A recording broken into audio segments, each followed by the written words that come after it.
មូលដ្ឋាននេះគឺជាមូលដ្ឋានមួយដែលបើមិនទាំងមូលក៏នឹងឲ្យមកផ្នែកណាមួយទៅឲ្យកងទ័ពរំដោះប្រជាជនចិនដែលខ្មែរមិនអាចចូលបានដូចនៅប្រទេសខ្លះសូម្បីតែម្ចាស់ផ្ទះក៏បញ្ចុះខ្ញុំថាឥឡូវថ្ងៃនេះឃើញហើយអត់ទាំងមានលបងផងគ្មានផ្នែកណាមួយនៅក្នុងមូលដ្ឋានរៀមដែលកងទ័ពជើងទឹករបស់យើងនាធានរបស់យើងមិនអាចចូលបាននោះទេអញ្ចឹងគ្មានមកផ្នែកណាពួកគេថាដំបូងថាមូលដ្ឋានរៀមទាំងមូលម្ដងគេថាមកផ្នែកគេថានៅកន្លែងខ្លះគេមកសឹបប្រាប់ថាអានេះបិទលបងចូលមិនអោយអត់ទេលបងក៏គ្មានផងមូលដ្ឋានរៀមគឺសិតជាមូលដ្ឋានរៀមតែមួយជាការគ្រប់គ្រងរបស់កម្ពុជាផ្នែកមួយនៃការវឹកវើបដោះបដា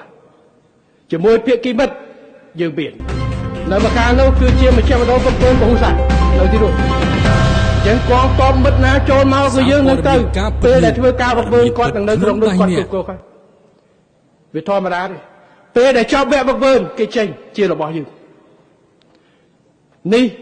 គឺជាការកសាងមូលដ្ឋាន